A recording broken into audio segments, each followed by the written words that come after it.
안녕하세요. 다이어트 김원장입니다. 여러분들 혹시 살 빼려고 일부러 챙겨 드시는 음식이 있으신가요?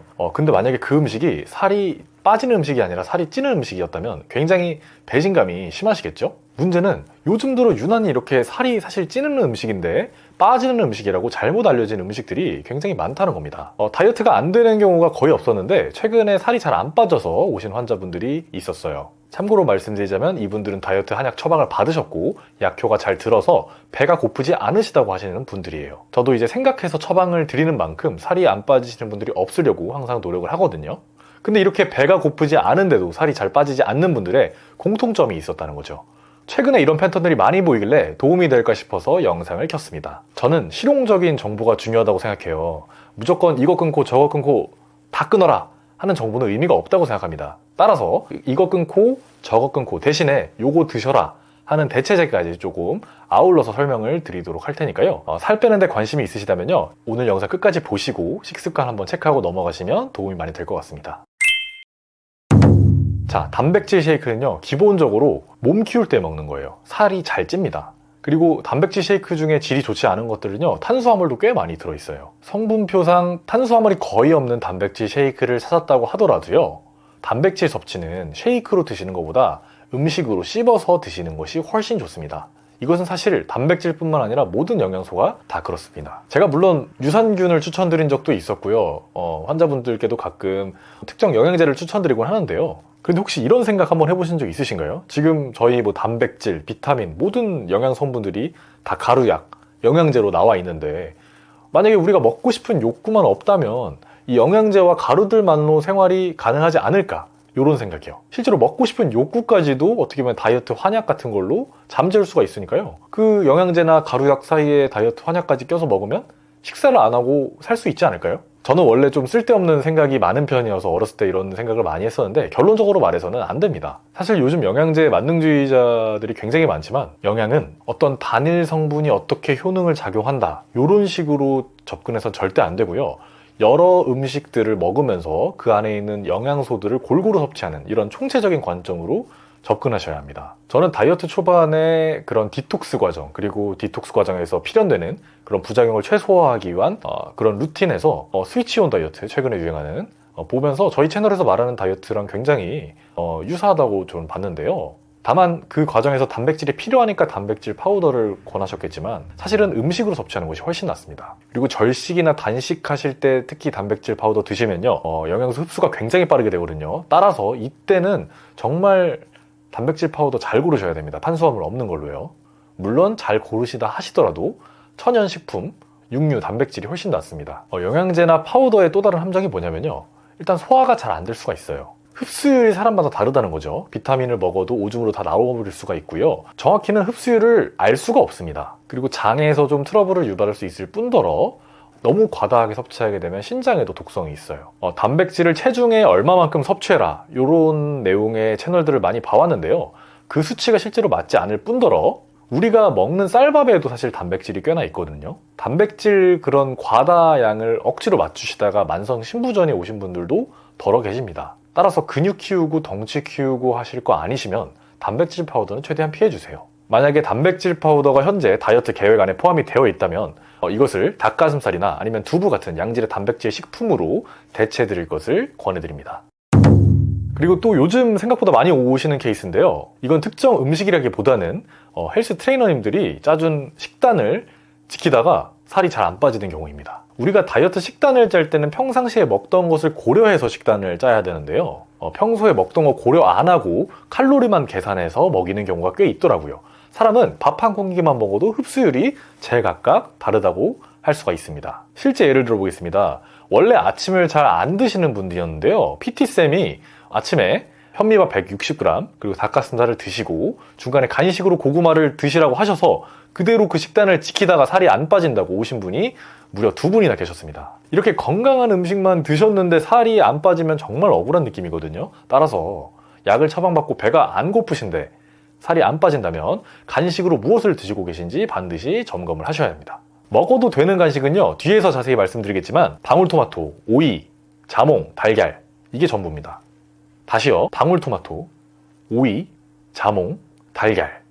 고구마요? 고구마 다이어트에 안 좋습니다. 참고로 미국의 보디빌더들이 근육의 성장을 최대화하기 위해서 살까지 찌우려고 할 때 매 끼니마다 고구마를 섭취해줍니다.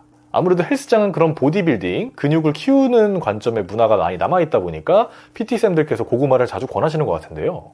우리나라에서 다이어트 하려는 사람들 고구마 맞지 않습니다. 그리고 고구마가 GI 지수가 낮다고 알려진 것도요. 일단 미국 고구마하고 한국 고구마하고 품종이 달라요. 드셔보시면 스윗 포테이토라고 하지만 별로 스윗하지 않습니다. 우리나라 고구마는요 진짜 스윗 포테이토죠. 그리고 이 고구마 자체도 조리법, 군고구마, 찐고구마, GI 지수가 다 제각각이거든요. 달콤한 고구마가 살이 안 찌는 줄 알고 먹었는데 사실은 이렇게 달콤한 것들은 웬만하면 살이 찐다는 거 잘 알아두시고요. 이런 단 음식이 GI 지수가 낮을 리가 없겠죠. 대체당에 대해서는 참 드릴 말씀이 많습니다. 일단 여태까지는 대체당을 이용한 제로콜라나 제로 사이다 같은 그런 음료들을 장기간 추적 관찰해서 어떤 부작용이 있는지를 찾아본 연구 결과가 많이 없는 게 사실입니다. 뭐 요즘 아스파탐이 발암물질이다, 아니면 살 빠지는데 도움이 안 된다, 이런 연구 결과는 나오고 있긴 합니다. 결론부터 말씀드리자면 현실적으로 생각을 했을 때 과하지는 않게 먹어도 된다는 생각입니다. 제로칼로리 대체당 식품이나 음료를 먹게 되면요 당연히 단 게 더 땡길 수밖에 없습니다. 그런 거를 먹는 순간 칼로리 자체는 낮을지언정 단 것을 좋아하는 세균들로 장내 세균들이 재배치되면서 다음부터 단 게 더 당기게 됩니다. 실제로 저는 먹는 대로 살이 다 찌는 편이라 단 거를 아예 안 먹는 편이었는데 어느 순간 한번 궁금해서 콜라가 꼭 필요한 음식 먹을 때 제로 콜라를 먹어봤었어요. 원래는 물만 마셨는데 말이죠. 근데 그 이후로 실제로 단 게 땡기고 심지어는 스트레스 받을 때 아이스크림까지 당기기 시작하더라고요. 평상시엔 전혀 먹지 않았거든요. 확실히 살 빼는데 도움이 되고 안 되고를 떠나서 단 걸 먹으면 그 자체로 단 게 계속 땡기는 것은 분명해 보입니다. 그래서 아예 대체당도 안 먹는 게 다이어트에 더 좋긴 합니다. 그런데 우리가 원시 시대에 사는 게 아니잖아요.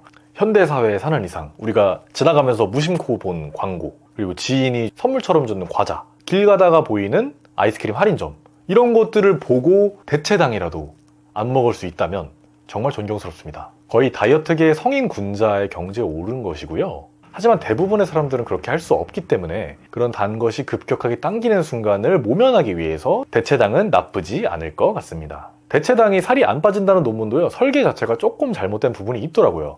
저희가 대체당 먹을 때 살이 빠지려고 먹나요? 그게 아니죠. 살이 무지하게 찌는 설탕을 안 먹기 위해서 대체당을 그냥 먹는 것 뿐입니다. 대체당을 먹는다고 살이 빠지는 건 아닙니다. 그래도 설탕을 막는 데에 의의를 둔다는 점 말씀을 드리고 싶네요. 술의 경우에 대부분 맥주가 살이 찐다고 알려져 있긴 한데 맥주보다 오히려 안주를 곁들였을 때는 소주가 더 살이 찌는 경향이 있습니다. 물론 안주 하나도 없이 먹으면 맥주, 소주 둘 다 살이 그렇게 많이 찌진 않습니다. 뭐 소주, 맥주도 다 칼로리가 있고 그게 이제 또 빈 칼로리라고 해서 한때 유명했었죠. 근데 실제적으로 보면은 그렇게 살이 찌진 않더라고요. 나는 술을 안 먹는데 하시는 분들은 패스하면 됩니다. 자, 과일. 간혹 가다가 밥 안 드시고 떡이나 과일 같은 거 드시는데 그게 밥보다 칼로리 더 높습니다. 특히 포도, 배, 사과, 감자, 고구마 밥 대신 먹지 마셔야 합니다. 과일을 살 빠지는데 도움되는 측면으로 말씀드리려고 제가 영상도 찍어본 적이 있었죠. 거기서 제가 사과를 추천드리기도 했고요. 하지만 실제적인 측면에서 다이어트 집중 기간에는 이런 과일 좋지 않습니다. 밥 대신 과일을 생각보다 정말 많이 드시더라고요. 저는 과일 좋다, 안 좋다, 과일 살 찐다, 살 빠진다, 이렇게 이분법적으로 생각하는 거 별로 좋아하지 않습니다. 실제로 그렇지도 않고요. 왜냐면 실제로 어떤 상황이냐, 어떤 시간에 먹느냐, 어떻게 먹느냐에 따라서 당연히 결과가 달라지기 때문이죠. 하지만 일반적으로 모든 사람에게 과일에서 딱 한마디만 다이어트 하시는 분들에게 말씀드리라 한다면 다이어트 기간 중에 과일을 추천드리지 않습니다. 과일이 이게 몇 년 사이에 엄청 많이 변하고 있어요. 과일이 똑같은 과일이지 뭐가 변했냐고요? 정말 불과 10년 전 과일이랑 지금 과일이랑 비교해도요, 현재 과일이 훨씬 더 달아요. 과일 사장님들도 말씀하십니다. 달지 않은 과일은 절대 팔리지 않는다고요. 그렇게 수십 년 동안 단 과일들만 팔려왔고 그 수십 년의 기간 동안 저희 밥상 위에 오르는 과일들은 점점 더 달아졌습니다. 최근에 나오는 샤인머스켓이나 이런 과일들은 정말 안에 설탕이 들은 게 아닌가 할 정도로 정말 달콤한 맛을 뽐내고 있는데요. 과일 중에서 오직 방울토마토, 자몽만 다이어트 기간 중에 간식으로서 추천드립니다. 나머지는 모두 비추천하도록 하겠습니다. 오늘 영상 결론입니다. 다이어트 기간 중에 단백질 쉐이크 드시지 마세요. 살이 찝니다. PT쌤이 칼로리 계산해서 짠 식단, 건강한 음식이라고 살 안 찌는 거 아니고요. 많이 드시면 건강한 음식도 살이 찝니다. 특히 아침 안 드시던 분들이 아침 억지로 챙겨 드시면 살 찌고요. 아침 챙겨 드실 거면 다른 데서 그만큼 덜 드셔야 합니다. 대체당은 대체당까지 끊는 것이 제일 좋긴 하지만 현실적으로 단 것이 아예 생각나지 않은 성인군자의 경지가 아닌 이상은 설탕이 생각날 때 설탕을 모면하는 용도로 가끔 정도는 드셔줘도 괜찮습니다. 술은 맥주가 소주보다 더 살찔 것 같지만 안주까지 고려한다면 소주가 훨씬 더 살찌고요. 안주 없이 드신다면 소주, 맥주 둘 다 그렇게 살이 많이 찌지는 않습니다. 과일은 요즘 과일이 너무 달아서 추천드리지 않고요. 다이어트 기간 중에는요. 가장 추천드리는 간식은 방울토마토, 오이, 자몽, 계란입니다. 만약 배가 고프지 않으시면서 오늘 말씀드린 이런 음식들만 잘 조심한다면요, 살이 분명히 빠지실 겁니다. 그런데 나는 배가 고파서 문제다 이런 분들은요, 그거부터 좀 잡을 필요가 있는데요. 이런 경우에 잘 처방된 다이어트 한약이 굉장히 도움이 될 수 있거든요. 관련된 정보가 궁금하시다면 아래 고정 댓글에 링크를 클릭해 주시면 되겠습니다. 영상 끝까지 시청해 주셔서 감사합니다.